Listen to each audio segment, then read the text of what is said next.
Safety के लिए ये छोटा लाजमी लेकर आए और बोतल्स हो गई। ये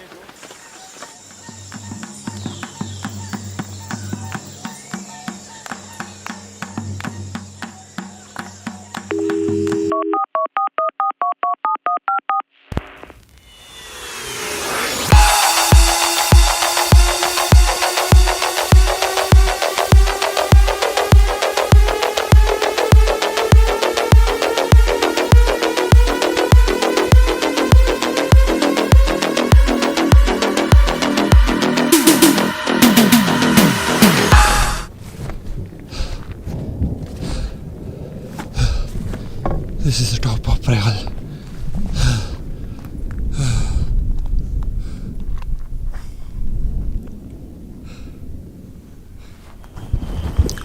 इस थकावट भरी आवाज़ में आपने शायद पूरी तरह नाम नहीं सुना। इस पहाड़ का नाम है प्रेगल, जिसकी पहचान उसकी बुलंदी है, जो कि अपनी ऊंचाई की वजह से ऐसे मालूम होता है जैसे हर वक्त आसमान के साथ कोई संजीदा गुफ्तगू कर रहा है। यानी कि इसकी हाइट 11,533 फीट है। प्रेगल तक रसाई का रास्ता चार तरफों से है, बदर से, शवाल से, मिश्ता से और तंगी बदिनजई से। इनमें से किसी भी रास्ते पर आप जा सकते हैं, लेकिन मैं आपको सजेस्ट करूंगा आप सबसे पहले पहुंच जाएं तंगी बदिनजई, जो कि मकीन से तकरीबन 40 या 45 किलोमीटर के फासले पर वाक़या है।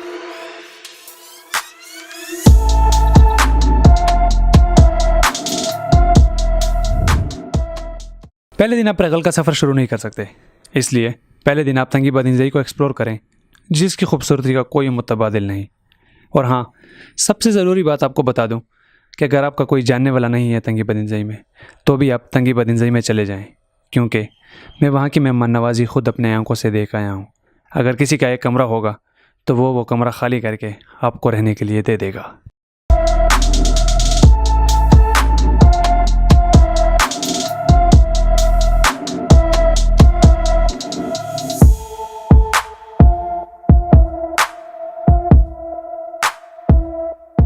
तंगी से प्रेगल तक तकरीबन 9 से 12 घंटों की हाइक है। और मैं सबसे पहले आपको ये बताना चाहूँगा, अगर आपका हाइकिंग एक्सपीरियंस नहीं है तो भाईजान पहले आप स्टेमिना बनाएं, क्योंकि प्रेगल की हाइक आम हाइक से बहुत डिफरेंट है और इंतहाई टफ है। खैर, अगर आप फिर भी जाने की ज़िद कर रहे हैं तो भाईजान आप सुबह जल्दी उठें और सूरज तुलू होने के साथ अपना सफ़र तंगई से लाड़ीमी तक शुरू करें।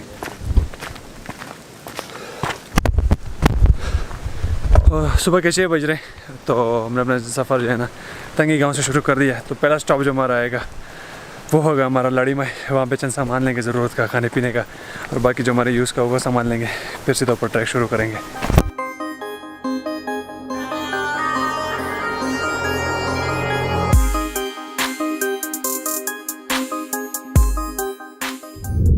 लाड़ीमाई तंगी बदिनजई का आखिरी गाँव है।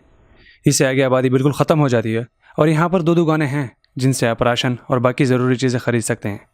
और वैसे ज़रूरी चीज़ों से मुझे याद आया कि प्रेगल पर जाने के लिए आपको क्या क्या चीज़ों की ज़रूरत पड़ती है।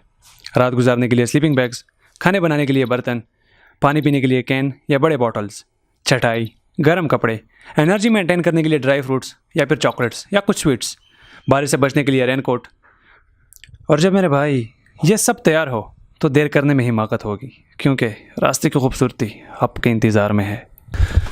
तो भी बज रहे सुबह के 7:30 और सब कुछ लेने के बाद मेरा सफ़र हमने जारी किया लाड़ीमी से।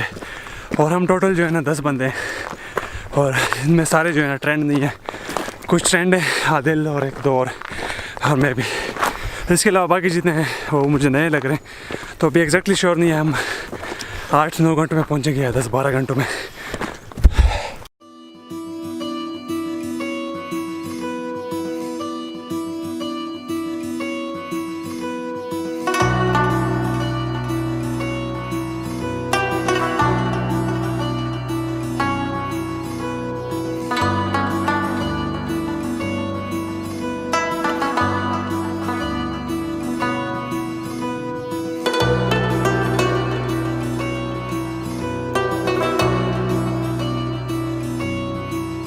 ज़रूरी सामान में मैं आपको एक और चीज़ बताना भूल गया।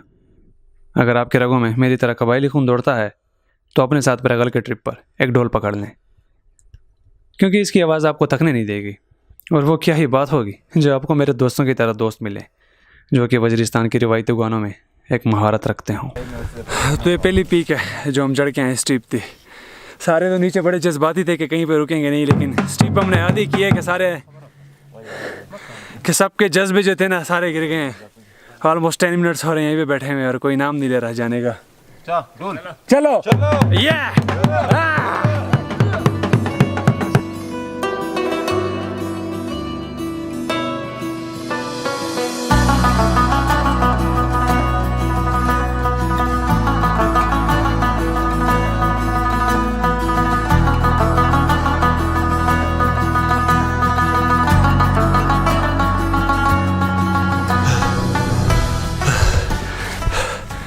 नीचे से लेके और टॉप तक कम्प्लीटली स्टीप है और इसकी इतनी हाइट है।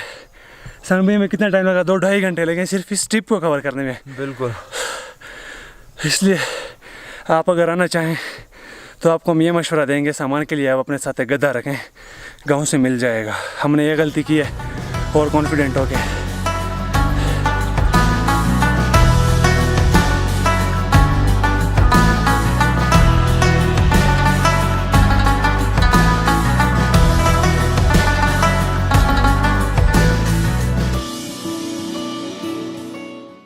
रास्ता हमने तकरीबन कवर कर लिया था। मुख्तलिफ़ किस्म के जंगलों और पहाड़ों को क्रॉस करने के बाद इस जगह पर हमारा क़याम हुआ जहाँ पर पानी बहता है। थकावट उतारने के लिए ये एक बेहतरीन जगह है जहाँ पर कुदरती फूल, जंगली स्ट्रॉबेरी और साफ़ पानी मौजूद होता है। थकावट उतारने के लिए यहाँ पर आप जूते उतार लें और कुछ देर के लिए आप पानी के अंदर ठहर जाएँ।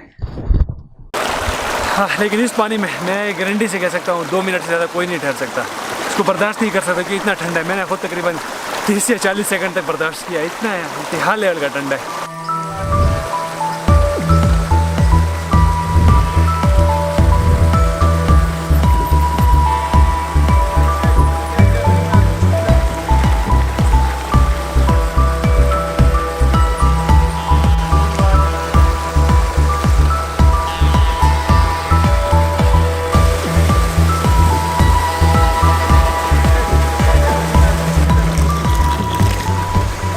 तो हमने तकरीबन आधा घंटा 1 घंटा यहाँ पे रेस्ट किया है। चाय तो बन रही है ऑलरेडी, लेकिन एक ख़तरा की बात हमारे सामने आ गई है। ख़तरे की बात यह है ना कि ऊपर से बादल आ गए।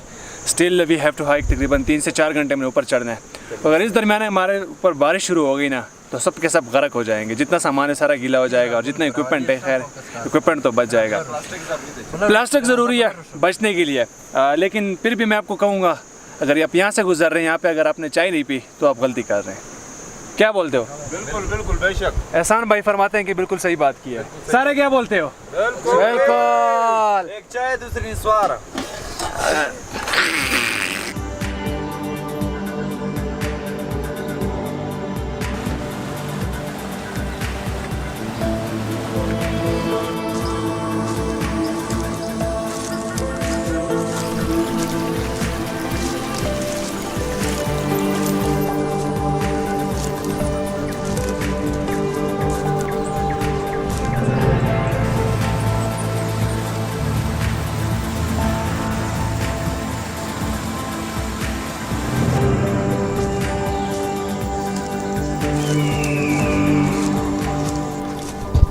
मैंने पहले भी आपको बता दिया था कि प्रगल की हाइक आम हाइक से बहुत मुख्तलिफ है।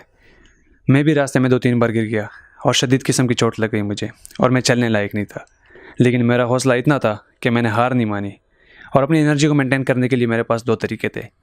या तो फिर मैं चॉकलेट खाता जिससे मुझे कोई फ़र्क नहीं पड़ा, और हाँ, मेरे रगों में कबायली खून था जिस तरह मैंने आपको बता दिया था। तो ढोल की आवाज़ और साथ में तालियों की गूंज और साथ में कबायली गानों ने मेरी एनर्जी इतनी मेंटेन रखी। अच्छा, तकरीबन 8 घंटे हमने हाइकिंग की है, ट्रैकिंग हाइकिंग जो भी बोलें। बस हम प्रगल के बिल्कुल नीचे हैं। ये चोटी जो नज़र आ रही है ये प्रगल है और सारे तकिए में बेइंतहा किस्म के तकिए में, क्योंकि ये जो है बहुत काफ़ी हैवी किस्म की स्टीप है जहाँ पे चढ़ना मुमकिन है। तो सबके जो जज्बे हैं ना वो डाउन हो गए।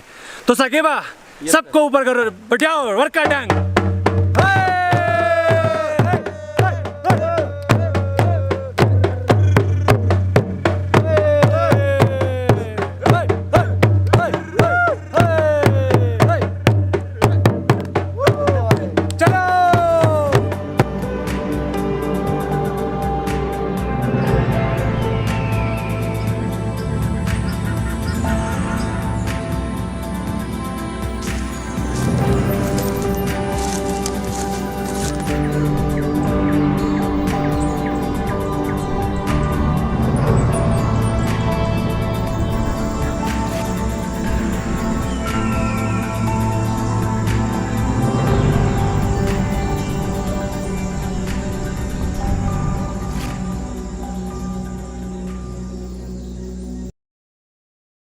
प्रेगल का तो आपने सुना होगा, प्रेगल का, कि हमेशा ये बादलों से ऊपर होता है और बादल इसके नीचे होते हैं।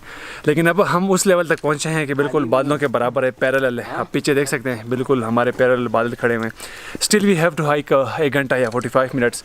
और दूसरी बात ये, आदिल भाई बताएंगे कि ये जो चश्मा है ये आखिरी चश्मा है। आदिल भाई इसको ज़रा बता दें जो टूर्स आने चाहते हैं। बिल्कुल, जब आप यहाँ पे आएँ तो ये लास्ट चश्मा है, इससे ऊपर आपको पानी नहीं मिलेगा, क्योंकि यहाँ से ऊपर तकरीबन कम से कम 1 घंटा लग सकता है आपका। तो जब भी आए यहाँ से पानी भर के ले जाएं, ऊपर पानी मुयस्सर नहीं है। निशान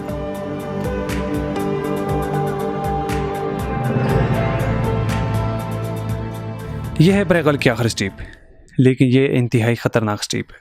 ये बिल्कुल सीढ़ी की मानंद सीधी है। यहाँ पर बहुत सारे वजूहत आपको नाकाम करने की कोशिश करेंगी। सबसे पहले आपका स्टेमिना बिल्कुल डाउन हो जाएगा। दूसरा, आपकी टांगें काम करना छोड़ देंगी। बादल आपके सर पर आ जाएंगे और बरसना शुरू कर देंगे और रास्ता बिल्कुल गीला हो जाएगा। लेकिन अगर मैं चोट वाली टांगों के साथ भी ऊपर तक जा सकता हूँ, तो आपने किसी भी हाल में हार नहीं माननी और ऊपर टॉप तक हर हाल में पहुँचना है। The clouds are trying to chase us. हमें पकड़ने की कोशिश कर रहे हैं। बादल आप देख रहे हैं हमारे सर के ऊपर हैं, एंड दे सराउंडेड प्रेगल, but whatever they do we have to reach there.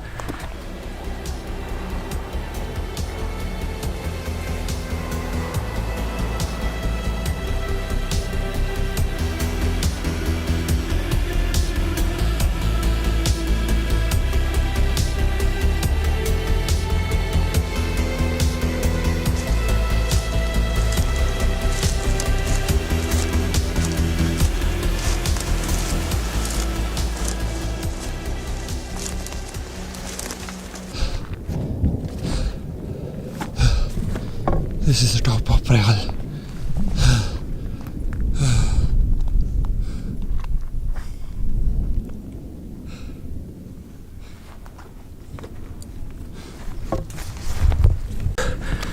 बड़ी मुश्किल के साथ, अगर आप प्रोफेशनल हाई करें ना, तो भी आपके लिए इम्पॉसिबल है कि आप एक फ्लो में प्रेगल के टॉप तक पहुँचें। 9, 10, 11 घंटों के बाद तकरीबन हम यहाँ पे पहुँचे हैं। मैं ख़ुद कितनी हाइकिंग करता हूँ, लेकिन मेरा भी यहाँ पे तेल निकल गया। बड़ी मुश्किल से यहाँ पर पहुँचे। जैसे ही पहुँचे बादल शादल हैं, टोटली कुछ नज़र नहीं आ रहा, विजिबिलिटी बिल्कुल ज़ीरो है। आदिल भाई क्या कहते हैं, जो लोग आना चाहते हैं उनके लिए कुछ इंस्ट्रक्शन बता दें कि क्या हिसाब होता है यहाँ पे। बिल्कुल आ जाए, 9 घंटे का सफ़र है यहाँ पे, यहाँ तक 9 घंटे का सफ़र आपके लिए, मतलब आप चढ़ते रहते हैं। जो हम जैसे लेके ना, मतलब मैं भी तो चढ़ता रहता हूँ, लेकिन बाकी जो है 12 घंटे आप लिख लो कम से कम। बिल्कुल 12 घंटे का सफ़र होगा आपका यहाँ तक, लेकिन बहुत ही प्यारी जगह है। आप स्विट्ज़रलैंड भूल जाओगे ये जगह देखकर। उफ, जन्नत है, जन्नत है।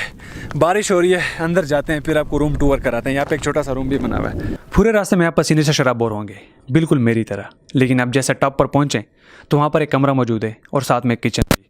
आप अंदर जाएँ, फ़ौरन चाय पिएँ और कुछ देर के लिए रेस्ट करें। और जब आपकी एनर्जी बराबर हो जाए तो गर्म कपड़े पहनकर बाहर आएँ, क्योंकि वहाँ पर बहुत तेज़ हवा चलती है। और बाहर आकर आप ये देखें कि 12,000 फीट की ऊंचाई से हमारा जन्नत नज़ीर वज़ीरिस्तान कैसे नज़र आता है। ये बादलों के साथ हम बिल्कुल अटैच, ये बादलें हमारे, हम बादलों से ऊपर हैं बिल्कुल। बादल चाहे जितने भी हमारे साथ खेलना चाहें, हमारे से ऊपर नहीं जा सकते। ये आप चेक कर लें, सारे बादल जो है ना हमारे नीचे हैं। इस साइड पे चेक कर लें, ये वाले बादल भी हमसे नीचे ही हैं। वाह,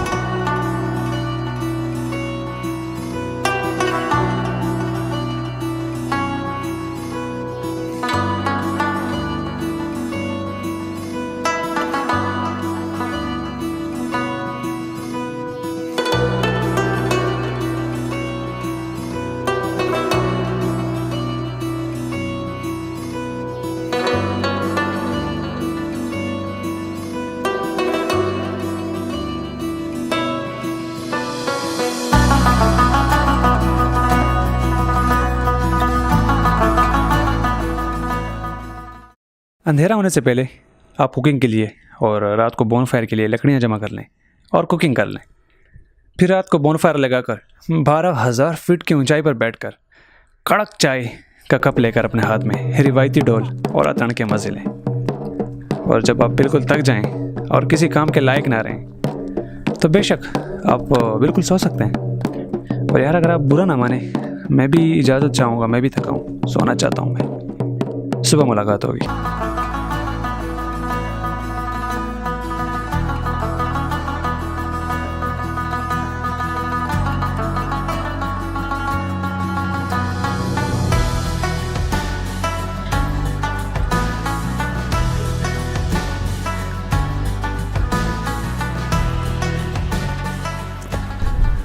पिरगर की 12,000 फुट की ऊंचाई से आपको सुबह बखैर कहता हूँ। सुबह का इंतज़ार मैं इसलिए कर रहा था, काफ़ी एक्साइटेड था सुबह के लिए, क्योंकि सुबह के टाइम में यहाँ पे बादल जो होते हैं बिल्कुल पिरगर के नीचे होते हैं, आप बिल्कुल बादलों के ऊपर होते हैं। उस व्यू के लिए काफ़ी एक्साइटेड था मैं, लेकिन जैसे मैं अभी उठा हूँ, शायद मेरी किस्मत में ये व्यू था। हाँ, डस्ट है हर तरफ, विजिबिलिटी टोटली डाउन है, कुछ नज़र नहीं आ रहा, सिर्फ ये तो सामने वाले पहाड़ी नज़र आ रहे हैं। उम्मीद है कुछ टाइम तक क्लियर हो जाए और व्यू सारा नज़र आने लगे।